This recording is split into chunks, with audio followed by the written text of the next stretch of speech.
बुर्ज खलीफा के 150 कमरों वाला ससुराल। गरीब घर में दीवारों पर सीलन के दाग, एक कोने में पुरानी अलमारी रखी होती है। नेहा जमीन पर बिछी दरी पर बैठी होती है। उसके हाथ में टूटा हुआ फोन होता है। पीछे मधुबाला देवी चूल्हे पर खाना बना रही होती है। फोन अचानक वाइब्रेट करता है। मम्मी, वीडियो कॉल आ रही है दुबई से, आवाज थोड़ी कम करो। वो जल्दी से फोन को किताबों के ढेर पर टिकाती है, दुपट्टा ठीक करती है और कॉल उठा लेती है। स्क्रीन पर कई सारे लोग आ जाते हैं।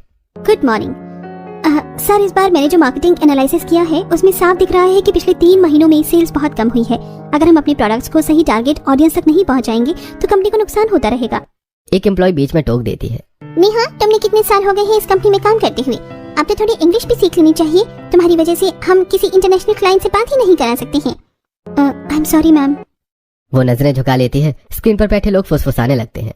नेहा, तुम्हें सीखने की चाह ही नहीं है। हर बार बहाने, यहाँ माहौल ऐसा है, वहाँ माहौल वैसा है, ये सब नहीं चलेगा। नेहा कुछ बोलने ही वाली होती है कि तभी अचानक कॉल कट हो जाता है। मधुबाला देवी चूल्हा बंद कर देती है और नेहा के पास आकर बैठ जाती है। बेटा तो उनके लिए काम तो करती है, लेकिन ये लोग तो बहुत खड़ूस लगते हैं। मम्मी, उनकी कंपनी इंटरनेशनल है, इसलिए प्रेशर ज्यादा रहता है। मेरे बॉस बहुत अच्छे हैं, वो सभी एम्प्लॉय का बहुत ख्याल रखते हैं। अगर वो आज कॉल पर होते तो मैडम को डांट देते और इतना बोलने की हिम्मत भी नहीं होती इनकी। कोई बात नहीं बेटा, जैसा तुझे सही लगे वैसा कर। हम तो तेरे लिए ही सब कर रहे हैं और जो थोड़ा बहुत पैसा है वो भी तेरा ही है। वो टूटे फोन की स्क्रीन को देखती है। अगले दिन सड़क पर ऑटो की कतार लगी होती है। महेश जी अपनी पुरानी सी ऑटो के पास खड़े होते हैं, सीट साफ करते हुए। उसी समय एक बहुत अमीर आदमी आकर ऑटो में बैठ जाते हैं। महंगे कपड़े, हाथ में काला बैग, चेहरे पर जल्दबाजी होती है। भैया, मीटिंग के लिए लेट हो रहा है, जल्दी चलो। महेश बिना सवाल के ऑटो स्टार्ट कर देते हैं। कुछ ही देर में वो एक बड़ी कंपनी के बाहर पहुंचते हैं। महेश जल्दी जल्दी उतर जाते हैं। महेश के हथेली में 2000 थमा देता है। अरे भाई साहब, इतने ज्यादा पैसे? रुको, मैं खुले पैसे दे देता हूँ। वो जेब से खुले पैसे निकालते हैं, लेकिन प्रीतम हाथ हिलाकर मना कर देता है। रख लो, देर हो रही है। और वो तेज कदमों से अंदर चला जाता है। महेश कुछ पल वहीं खड़े रहते हैं, फिर ऑटो लेकर आगे बढ़ जाते हैं। थोड़ी देर बाद महेश ऑटो स्टैंड पहुंचते हैं। वहां कई ऑटो वाले जमा होते हैं। एक ऑटो वाला अचानक ऑटो के पीछे देखता है। अरे महेश, तेरी ऑटो में ये किसका बैग रखा है? महेश पलट कर देखते हैं, पीछे सीट पर वही काला बैग रखा होता है। अरे, ये तो उन्हीं भाई साहब का बैग था, लगता है जल्दबाजी में रह गया। सारे ऑटो वाले पास आ जाते हैं। उनकी आंखों में चमक आ जाती है। अरे खोल के देख, बता दो ये चले इसमें क्या है। महेश झिझकते हैं, लेकिन सबके कहने पर धीरे से बैग खोलते हैं। बैग खुलते ही अंदर डॉलर के बंडल रखे होते हैं। सारे ऑटो वाले सन्न रह जाते हैं। अरे बाप रे, ये तो डॉलर है। अरे महेश, रहने दे यार, लक्ष्मी खुद चलकर तेरे घर आई है। अरे इतने पैसे से तू नया काम शुरू कर सकता है, ऑटो की नौकरी छोड़ देगा। महेश का चेहरा सख्त हो जाता है। वो बैग बंद कर देता है। मैं गरीब हूँ, ऑटो ड्राइवर हूँ, लेकिन बेईमान नहीं हूँ। अरे सोच तो सही, बच्चों का भविष्य बन जाएगा। महेश कुछ नहीं कहते। वो फिर से बैग खोलते हैं, अंदर से एक आधार कार्ड निकालते हैं। महेश कार्ड उठाकर ध्यान से देखते हैं। इस बैग का मालिक भी किसी का बेटा होगा, किसी का पिता होगा। मैं इसे वापस करके ही दम लूंगा। सारे ऑटो वाले चुप हो जाते हैं। ऑटो स्टैंड के शोर के बीच महेश जी फिर से काला बैग खोलते हैं। महेश कार्ड निकालते हैं, नाम पढ़ते हैं प्रीतम कुमार। वो तुरंत पास की चाय की दुकान से फोन मिलाते हैं। हेलो भाई साहब, मैं महेश बोल रहा हूँ। आज आप मेरी ऑटो में बैठे थे, आपका एक बैग मेरी ऑटो में रह गया है। मैं आपसे मिलकर ये बैग आपको देना चाहता हूँ। ओह हाँ, मैं तो भूल ही गया था, अभी एक मीटिंग में हूँ। आप बैग अपने पास सुरक्षित रखिए, शाम को मैं खुद आकर ले लूंगा। जी भाई साहब, जैसा आप ठीक समझे। महेश फोन रख देते हैं और राहत की सांस लेते हैं। शाम को महेश जी के घर के सामने एक महंगी गाड़ी आकर घर के सामने रुकती है। प्रीतम जी उतरते हैं। महेश जी तुरंत बाहर आ जाते हैं। आइए भाई साहब, अंदर आइए। वो सम्मान से उन्हें कुर्सी पर बिठाते हैं और काला बैग लाकर उनके सामने रख देते हैं। ये लीजिए आपका बैग, जैसा का तैसा है। भाई साहब, थैंक यू सो मच। इसमें तो बहुत ज्यादा पैसे थे, मैं तो जल्दबाजी में आपके ऑटो में ही भूल गया था। वो महेश जी का हाथ थाम लेते हैं। वो सब तो ठीक है भाई साहब, बस आगे से थोड़ा ध्यान रखिएगा। आप जैसे नेक इंसान बहुत कम है इस दुनिया में। अगर ये बैग आप तक न पहुंचता तो ये कब का गायब हो जाता और मुझे शायद कभी मिलता भी नहीं। वो सम्मान से सिर झुका देते हैं। महेश जी मुस्कुरा देते हैं। अब ये सिलसिला बन जाता है। जब भी प्रीतम जी इंडिया आते, वो अपने बड़े काम छोड़कर भी महेश जी से जरूर मिलकर जाते। दोनों की दोस्ती अब सच्चे रिश्ते में बदल चुकी होती है। एक दिन प्रीतम जी महेश जी के छोटे से घर में बैठे होते हैं। मधुबाला देवी चाय रखकर अंदर चली जाती हैं। अंदर वाले कमरे से आवाज आती है। मम्मी, कपड़े मैंने रख दिए हैं। महेश भाई, आपकी कोई बेटी भी है? हाँ भाई साहब, एक बेटी ही है, बस उसकी शादी कर दूं, फिर समझिए मैं पूरी तरह से फ्री हो जाऊंगा। अरे वाह, अच्छी बात है। इतना कहकर महेश जी उठते हैं और किसी काम से बाहर चले जाते हैं। प्रीतम जी कुछ पल सोच में पड़ जाते हैं, फिर अनजाने में उनकी नजर अंदर के कमरे की ओर चली जाती है। दरवाजा आधा खुला होता है। नेहा जमीन पर बैठी कपड़े ठीक कर रही होती है। प्रीतम जी वहीं रुक जाते हैं। कितनी संस्कारी, कितनी सुशील लड़की है। उनके चेहरे पर एक अलग ही संतोष उभर आता है। वो धीरे से फोन निकालते हैं जेब से और बिना शोर किए नेहा की एक फोटो ले लेते हैं। यह फोटो मैं घर जाकर सबको दिखाऊंगा। फिर वो शाम की फ्लाइट से दुबई चले जाते हैं। दुबई के बुर्ज खलीफा के अंदर बना शाही घर, बीच में गोल आकार का विशाल हॉल, ऊपर तक जाती कांच की छत, चारों तरफ चमकते झूमर, दीवारों पर इंटरनेशनल आर्ट लगी होती है। हॉल में पूरा परिवार बैठा होता है। कमला देवी चाय का कप रखते हुए बोलती हैं, आजकल आपकी इंडिया की ट्रिप कुछ ज्यादा ही बढ़ गई है। हाँ, वहाँ मुझे कई काम होते हैं और अब वहाँ जाने का एक और कारण मिल गया है। वो जेब से फोन निकालते हैं और सबके सामने नेहा की फोटो दिखाते हैं। ये किसका फोटो है और आप हमें ये क्यों दिखा रहे हैं? कहीं आप इंडिया में गरीबों के साथ काम तो नहीं करने लग गए? ये गरीब नहीं है कमला, दिल से बहुत अमीर है। एक दिन इन्होंने मेरी बहुत मदद की थी। जब भी मैं इंडिया जाता हूँ इनके और इनके परिवार से जरूर मिलता हूँ। ये लोग बहुत नेक इंसान हैं। आपको घर आते वक्त और कोई टॉपिक नहीं मिला क्या बात करने का? और ऊपर से हम इतने बड़े बुर्ज खलीफा के 150 कमरों वाले घर में किसी गरीब लड़की को क्यों बुलाएंगे और क्यों ही उसे अपने घर की बहू बनाएंगे? पापा जी, आप इंडिया काम देखने जाते हैं या ऐसे फालतू लोगों से मिलने? शिल्पा, इंसान की कीमत उसके घर से नहीं उसके संस्कारों से होती है। ऐसी संस्कारी लड़कियां आजकल बहुत कम मिलती हैं। संस्कार अपनी जगह है, लेकिन हैसियत भी कोई चीज होती है। हमारा घर कोई आश्रम नहीं है। प्रीतम जी सबको देखते हैं, कोई उनकी बात सुनने को तैयार ही नहीं होता है। वो धीरे से फोन बंद करते हैं। रात को बुर्ज खलीफा के 150 कमरों वाले घर की एक शांत बालकनी में दूर तक दुबई की चमकती रोशनी दिखती है। प्रीतम जी और राघव आमने सामने बैठे होते हैं। बेटा, वो लड़की तुझे कैसी लगती है? पापा, वो तो हमारी कंपनी में ही काम करती है, ऑनलाइन। नेहा नाम है उसका। मुझे वो बहुत अच्छी लगती है, लेकिन मुझे समझ में नहीं आता कि उससे बात कैसे करूं। वो बहुत सीधी है, अपने काम से काम रखती है। इतने साल हो गए उसे हमारी कंपनी के साथ काम करते हुए, लेकिन आज तक हम दोनों का कोई पर्सनल कांटेक्ट नहीं हो पाया। अगर तू कहे तो मैं खुद उसके घर रिश्ता लेकर चलूं। हाँ पापा, अगर आप साथ हो तो मुझे हिम्मत मिलेगी। अगली सुबह राघव अच्छे कपड़े पहनकर तैयार खड़ा होता है। वो हाल में आकर ऊंची आवाज में बोलते हैं, अरे कमला, मैं और राघव आज इंडिया रिश्ता लेकर जा रहे हैं। तुम लोगों को चलना है या नहीं? हमें कहीं नहीं जाना और हम किसी गवार लड़की के घर रिश्ता लेकर नहीं जाएंगे। न ही वो मेरे बुर्ज खलीफा घर की बहू बनेगी। अगर तुम नहीं चलोगी तो मैं सब कुछ अकेले ही फाइनल करके आ जाऊंगा। फिर मत कहना कि मैंने कुछ बताया नहीं। ऐसे कैसे अकेले फाइनल करके आ जाओगे? प्रीतम जी जवाब नहीं देते, बस राघव की तरफ देखते हैं। कुछ ही घंटों बाद पूरा परिवार मजबूरी में फ्लाइट में बैठा होता है। कमला देवी और शिल्पा आपस में धीमी आवाज में बातें करती रहती हैं। देखो मम्मी, कहीं बुर्ज खलीफा और कहाँ ये छोटे से घर। कमला देवी भी नाक सिकोड़ लेती है। महेश जी का छोटा सा घर मधुबाला देवी चाय लेकर आते हैं। आइए भाई साहब, आइए। क्या छोटा है लेकिन ठीक है। पता नहीं क्या देखा है पापा जी ने। मधुबाला देवी चुप रहती हैं, लेकिन यहाँ सिर झुकाए चाय परोसती है। उसकी सादगी और शांति राघव का दिल छू जाती है। थोड़ी देर बातचीत के बाद, महेश भाई, हमें आपकी बेटी पसंद है। अगर आप राजी हो तो हम ये रिश्ता पक्का करना चाहते हैं। हमारी बेटी आपकी अमानत है, अगर वो खुश रहेगी तो हमें और क्या चाहिए। राघव पहली बार नेहा की तरफ देखता है। नेहा हल्की सी नजर उठाकर सिर झुका लेती है। तो फिर तय रहा, ये रिश्ता आज ही पक्का होता है। रिश्ता पक्का होने की खबर आग की तरह पूरे मोहल्ले में फैल जाती है। नेहा के घर के बाहर पड़ोस की औरतों का झुंड लग जाता है। अरे नेहा की तो किस्मत खुल गई है। कहा तो मोबाइल पर काम करती रहती थी और आज देखो बुर्ज खलीफा ही उसका ससुराल बन गया। नेहा, तेरी तो लॉटरी निकल गई। लेकिन एक बात याद रखना, वहाँ जाकर तुझे बहुत एडवांस बनना पड़ेगा। ऐसे अमीर घरों में सिर्फ अच्छाई से काम नहीं चलता। ये बड़े लोग ना जब चाहे किसी को अपने घर से निकाल देते हैं और जब चाहे रख लेते हैं। उनकी बातें नेहा के दिल में तीर की तरह चुभ जाती है। नेहा खिड़की के पास बैठी होती है, आसमान की ओर देखती है। मैं इतने बड़े परिवार की बहू बनने जा रही हूँ, लेकिन वहाँ का माहौल कैसा होगा? कहीं मैं वहाँ जाकर फेल तो नहीं हो जाऊंगी? सब लोग मेरी इंसल्ट करेंगे। मेरी सादगी कहीं मेरी कमजोरी न बन जाए। कुछ ही दिनों बाद नेहा लाल जोड़े में सजी हुई आंखों में डर और उम्मीद दोनों होते हैं। राघव शांत मुस्कान के साथ उसके पास बैठा होता है। फेरे पूरे होते हैं। जहाँ भी रहे खुश रहना बेटा, अपने आप को कभी छोटा मत समझना। एयरपोर्ट पर पहली बार इतनी रौनक होती है। नेहा के हाथ में बोर्डिंग पास, आंखों में आंसू होते हैं।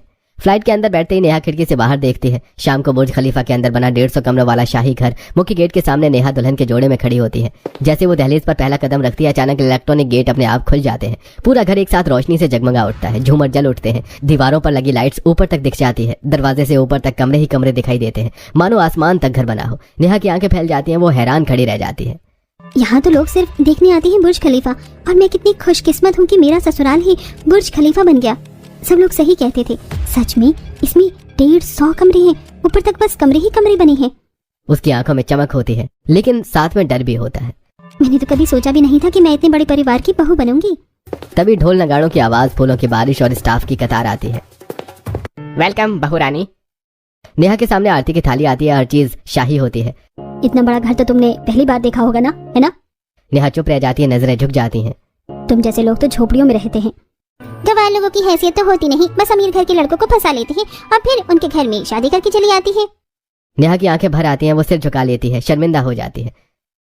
अगली सुबह बुर्ज खलीफा के 150 कमरों वाले घर में रौनक कुछ ज्यादा ही होती है। घर के बाहर काले सूट में सिक्योरिटी गार्ड, कान में वायर लगाए बॉडीगार्ड, हर एंट्री पर स्कैनिंग होती है। अंदर एक ड्राइवर बच्चे को लग्जरी कार में स्कूल छोड़ने के लिए तैयार खड़ा होता है। Gym, swimming pool, play zone, हर जगह के लिए अलग अलग गाड़ियां होती। नौकरों की ड्रेस भी किसी 5 सितारा होटल से कम नहीं होती। सफेद कोट, गोल्डन बटन, हाथों में ग्लव्स। नेहा ये सब देखती है, हर चीज महंगी, हर चीज परफेक्ट होती है। उसका दिल और ज्यादा घबरा जाता है। नेहा अपने कमरे में अलमारी के सामने खड़ी होती है, उसके सूट एक तरफ सिमटे होते हैं। तभी दरवाजा खुलता है। कमला देवी, शिल्पा और प्रियंका अंदर आती हैं। वो ऊपर से नीचे तक नेहा को देखती हैं। आज मुंह दिखाई की रस्म होगी, ढंग से तैयार होना।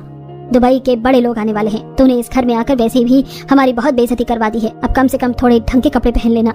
हाँ, ऐसा ना हो कि लोग पूछ बैठे इसे कहाँ से उठा के लाए हो। कमला देवी और शिल्पा मुड़कर बाहर चली जाती हैं। प्रियंका नेहा के पास आकर बैठ जाती है। भाभी आप टेंशन मत लेना, मैं आपके साथ ही हूँ। मम्मी कुछ दिनों में अपने आप ठीक हो जाएंगी। दीदी मुझे कुछ समझ नहीं आ रहा है कि मैं क्या पहनूं। यहाँ के हिसाब से लोग क्या पहनते हैं।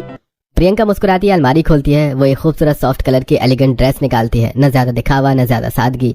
ये पहनिए, इसमें आप जैसी हैं वैसे ही लगेंगी, सिंपल। वो खुद नेहा को ड्रेस पहनने में मदद करती है। भाभी घर बड़ा हो या छोटा हो, दिल बड़ा होना चाहिए और आपका दिल सबसे बड़ा है। बुर्ज खलीफा के आलीशान हॉल में चमचमाती लाइट्स, ग्लास की दीवारें और चारों तरफ इंटरनेशनल मेहमान आए होते हैं। नेहा हल्के रंग की साड़ी में थोड़ी घबराई सी खड़ी होती है। चारों तरफ से लोग उसकी तरफ देखकर मुस्कुरा रहे होते हैं। She is so elegant. Raghav is very lucky. She is so simple and graceful. Neha सब सुनकर और घबरा जाती है। उसे लगता है सब उसका नाम पूछ रहे हैं। वो हिचकिचाते हुए आगे बढ़ती है। Myself, नेहा। इतना सुनते ही पास खड़े कुछ लोग हल्का सा हंस पड़ते हैं। नेहा और ज्यादा घबरा जाती है। अरे वाह, बिल्कुल पहली क्लास की बच्चे की तरह इंट्रोडक्शन दे रही हो। ये लोग तुम्हारी तारीफ कर रहे हैं, नाम नहीं पूछ रहे। अगर आने से पहले थोड़ी इंग्लिश सीख लेती तो अच्छा रहता। नेहा की आंखें चुक जाती हैं, चेहरा शर्म से लाल हो जाता है। माहौल थोड़ा अजीब हो जाता है। तभी प्रियंका आगे बढ़कर बात संभाल लेती है। Oh no, you all misunderstood. She is my sister-in-law and she is the best, pure at heart. मेहमान फिर से मुस्कुरा देते हैं। अगले दिन बुर्ज खलीफा के ऊपरी फ्लोर पर बना खूबसूरत गार्डन बना होता है। नीचे पूरी दुबई जगमगा रही होती है। नेहा एक बेंच पर बैठी होती है। भाभी चलो, मैं आपको पूरा घर दिखाती हूँ। जिस चीज के लिए हमारा घर सबसे ज्यादा फेमस है वो तो आपने अभी तक देखा ही नहीं। हाँ मुझे पता है यहाँ 150 कमरे हैं, लेकिन इतने सारे कमरों में आखिर है क्या? यहाँ का हर कमरा अलग अलग थीम पर बना है। जिस कमरे में कैमरा देखोगे उसकी डिजाइनिंग अलग होगी। आपके रूम में भी आपने देखा ही होगा। हाँ मेरे रूम में तो पेड़ पौधे ही पेड़ पौधे हैं। हाँ भैया को नेचर बहुत पसंद है, इसलिए आपका रूम ग्रीन थीम पर है। दोनों चलते चलते एक एक कमरे में देखने लगती हैं। कहीं रॉयल गोल्डन थीम, कहीं समुद्र जैसा ब्लू कमरा, कहीं रेगिस्तान की थीम, तो कहीं मॉडर्न आर्ट से भरा कमरा होता है। नेहा हर कमरे को देखकर हैरान होती जाए। प्रियंका एक बड़े शांत कमरे का दरवाजा खोलती है। अंदर खूबसूरत मंदिर होता है। दिए, घंटी और भगवान की मूर्तियां होती हैं। अरे विदेश में आकर भी आप लोगों ने पूजा पाठ नहीं छोड़ा? नहीं भाभी, मम्मी पापा बहुत धार्मिक हैं। इस घर में सबसे पहले यही मंदिर बनवाया गया था। नेहा के चेहरे पर सुकून उतर आता है। अगले दिन एक कमरे की बड़ी सी खिड़की के पास नेहा रुक जाती है। नीचे लोग बुर्ज खलीफा के बाहर खड़े होकर फोटो खींच रहे होते हैं, वीडियो बना रहे होते हैं। मैंने कभी सपने में भी नहीं सोचा था कि मैं इतनी आलीशान जगह में रहूंगी। जिस इमारत के बाहर लोग खड़े होकर फोटो खिंचवाते हैं मैं उसके अंदर रह रही हूँ, लेकिन क्या मैं इस दुनिया में खुद को संभाल पाऊंगी? नेहा कमरे की बड़ी सी खिड़की के पास झांक झांक कर बाहर देख रही होती है। नीचे जगमगाती सड़कें, तेज रफ्तार गाड़ियां और दूर तक फैली ऊंची ऊंची इमारतें। उसकी आंखों में उत्सुकता साफ झलक रही होती है। तभी दरवाजा खुलता है, राघव अंदर आता है। अरे क्या हुआ, कुछ खो गया है क्या तुम्हारा? नहीं कुछ खोया नहीं है, बस सोच रही थी कि दुबई बाहर से कितना अच्छा लगता है। हमेशा सुना है लोग दुबई जाते हैं रात में, यहाँ की बड़ी बड़ी इमारतें, लाइट्स, सब कितना सुंदर लगता होगा। चलो आज मैं तुम्हें दुबई ही घुमा देता हूँ। नेहा हैरानी से उसकी तरफ देखती है। राघव उसका हाथ पकड़ता है और दोनों नीचे हॉल में आ जाते हैं। प्रियंका नीचे आओ जरा, आज तेरी भाभी को दुबई घूमने ले चलते हैं। हाँ हाँ, अब तो तुम दोनों को कोई काम ही नहीं है ना इसकी खातिरदारी के लिए। ये इस घर की बहू है, कोई बच्ची नहीं है जो तुम इसकी इतनी परवाह कर रहे हो। मम्मी जी आपको तो पता ही है गांव के लोग कितने अटेंशन सीकर होते हैं, बस सबका ध्यान चाहिए। यहाँ आकर भी सब पर राज करने की कोशिश कर रही है। नेहा की आंखें झुक जाती हैं। राघव तुरंत आगे बढ़ता है। मम्मी ये पहली बार अपने घर से इतनी दूर आई है, दुबई जैसे बड़े शहर में आई है, तो उसका भी मन करता है घूमने का। इसमें गलत क्या है? मम्मी घूमने से भाभी का मन भी हल्का हो जाएगा। कुछ देर बाद तीनों बाहर निकलते हैं। कार में शेख जायद रोड पर दिख रहे होते हैं। चारों तरफ चमचमाती इमारतें होती हैं। इतनी ऊंची इमारतें, सच में सब सपने जैसा लग रहा है। सबसे पहले वो दुबई मॉल पहुंचते हैं। फाउंटेन के पास खड़े होकर नेहा नाचते पानी और लाइट्स को देखकर बहुत खुश होती है। फिर वो बुर्ज खलीफा व्यू पॉइंट जाते हैं। राघव यहाँ तो पूरी दुनिया छोटी लग रही है। राघव मुस्कुराता है। उसके बाद जुमेरिया बीच, समंदर की लहरें, ठंडी हवा। नेहा पहली बार इतना साफ और शांत समंदर देखती है। फिर पाम जुमेरा और अटलांटिस होटल। नेहा हर चीज देखकर बच्चों की तरह खुश हो जाती है। शाम को डेजर्ट सफारी, रेत पर गाड़ी की मस्ती, ऊंट की सवारी और लोकल डांस करते हैं। आज तो मैंने अपनी जिंदगी की सबसे ज्यादा हंसी है। अगर थोड़ी सी खुशियां देने से मेरी पत्नी मुस्कुरा सकती है तो इसमें दिक्कत ही क्या पता नहीं मम्मी और भाभी को ये अच्छी क्यों नहीं लगती। एक दोपहर स्कूल से लौटते हुए ऋतिक चुपचाप घर में आता है। उसके हाथ में एक मुड़ा तोड़ा पेपर होता है। जैसी शिल्पा उसकी कॉपी देखती है उसका चेहरा गुस्से से लाल हो जाता है। ये क्या है? हिंदी में 0 नंबर? हिंदी तो हमारी मातृभाषा है और तुम उसे ही नहीं बोल पा रही हो। शर्म आनी चाहिए तुम्हें। पूरे स्कूल में मेरी नाक कटवा दी तुमने। सारे टीचर्स मुझे जानते हैं और आज सबके सामने मेरी इज्जत मिट्टी में मिला दी। मम्मी, मैंने आपको कितनी बार कहा है मेरे लिए एक हिंदी का ट्यूशन टीचर लगवा दो। कितनी ट्यूशन बदलूं मैं? तुम अपनी हरकतों से सुधरते ही नहीं। अब बदतमीजी की हद हो चुकी है। ये कहते हुए वो गुस्से में वहां से चली जाती है। ऋतिक को एक कोने में जाकर बैठ जाता है, सिर घुटनों में छिपा लेता है और चुपचाप रोने लगता है। उसी वक्त नेहा वहां आती है। वो धीरे से उसके पास बैठती है और प्यार से उसके सिर पर हाथ फेरती है। अरे बेटा, इसमें रोने की क्या बात है? जैसे तुम्हें हिंदी नहीं आती वैसे ही मुझे इंग्लिश नहीं आती। ऋतिक हैरानी से उसकी तरफ देखता है। मैं तुम्हें हिंदी पढ़ा सकती हूँ, तुम बिल्कुल टेंशन मत लो और बदले में तुम मुझे इंग्लिश पढ़ा देना। सीखना कोई शर्म की बात नहीं होती बेटा। चाची, सच में आप मुझे हिंदी पढ़ा दोगी? हाँ बेटा, जरूर। मेहनत करोगी तो सब समझ आ जाएगा। कुछ दिन बाद नेहा रोज समय निकालकर ऋतिक को बिठाकर प्यार से हिंदी पढ़ाने लगती है। कहानी सुनाकर, उदाहरण देकर, धीरे धीरे शब्द समझाकर ऋतिक अब रोता नहीं बल्कि पढ़ने में दिल लगाने लगता है। स्कूल में अगला टेस्ट होता है। रिजल्ट के दिन ऋतिक खुशी से दौड़ता हुआ घर आता है। मम्मी देखो मेरे हिंदी में कितने अच्छे नंबर आए हैं। सब लोग पेपर देखते हैं। हिंदी में क्लास टॉपर और सब उसके लिए तालियां बजाते हैं। ये तो कमाल हो गया। इतने अच्छे नंबर, ये कैसे? चाची, मेरी चाची सबसे बेस्ट है। उन्होंने मुझे ऐसे पढ़ाया कि सब कुछ समझ में आ गया। नेहा हल्की सी मुस्कान के साथ खड़ी रहती है। बुर्ज खलीफा के उस आलीशान घर के लंबे हॉल में सास कमला देवी अपने कमरे के बाहर खड़ी होती है। अचानक उनके पैरों में तेज दर्द उठने लगता है। वो दीवार का सहारा लेकर खड़ी हो जाती है। अरे कोई है क्या? कोई मेरे पैर दबा देगा क्या? लेकिन घर इतना बड़ा और उस वक्त सारे नौकर अपने अपने कामों में व्यस्त होते हैं। कोई आवाज नहीं सुन पाता। उसी समय वहां से शिल्पा गुजर रही होती है। बेटा शिल्पा, जरा रुकना, मेरे पैरों में बहुत दर्द हो रहा है, थोड़ी देर दबा दे। शिल्पा रुकती है, अपने हाथों को देखती है और हल्के से नाक सिकोड़ती है। मामी जी, ये सब मेरी बस का काम नहीं है। अभी अभी मैंने नए नेल्स लगवाए हैं, खराब हो जाएंगे। इतने बड़े बुर्ज खलीफा वाले ससुराल में भी मैं बड़ी बहू हूँ। मैं आपके पैर दबाऊं? मेरे घर में एक रेपुटेशन है, फिर नौकर किस लिए रखे हैं? इतना कहकर वो बिना पीछे देखे चली जाती है। कमला देवी की आंखों में थोड़ी नमी आ जाती है। वो चुपचाप वहीं खड़ी रह जाती है। ये सब कुछ दूर खड़ी नेहा सुन रही होती है। नेहा तुरंत आगे बढ़ती है। मामी जी, आपके पैरों में दर्द हो रहा है, लाइए मैं दबा देती हूँ। कमला देवी कुछ कहने की वाली होती है, लेकिन नेहा पहले ही नीचे बैठ जाती है। वो प्यार से उनके पैर अपने हाथों में लेकर धीरे धीरे दबाने लगती है। मामी जी, ये घर कितना बड़ा है ना, लेकिन सबसे अच्छी बात मुझे यहाँ का मंदिर लगी। कमला देवी चुपचाप सुनती रहती हैं। कहीं भी चले जाओ, कितना भी अमीर हो जाओ, लेकिन अपनी संस्कृति नहीं छोड़नी चाहिए। आप लोगों ने यहाँ मंदिर बनवाया, ये बहुत अच्छी बात है।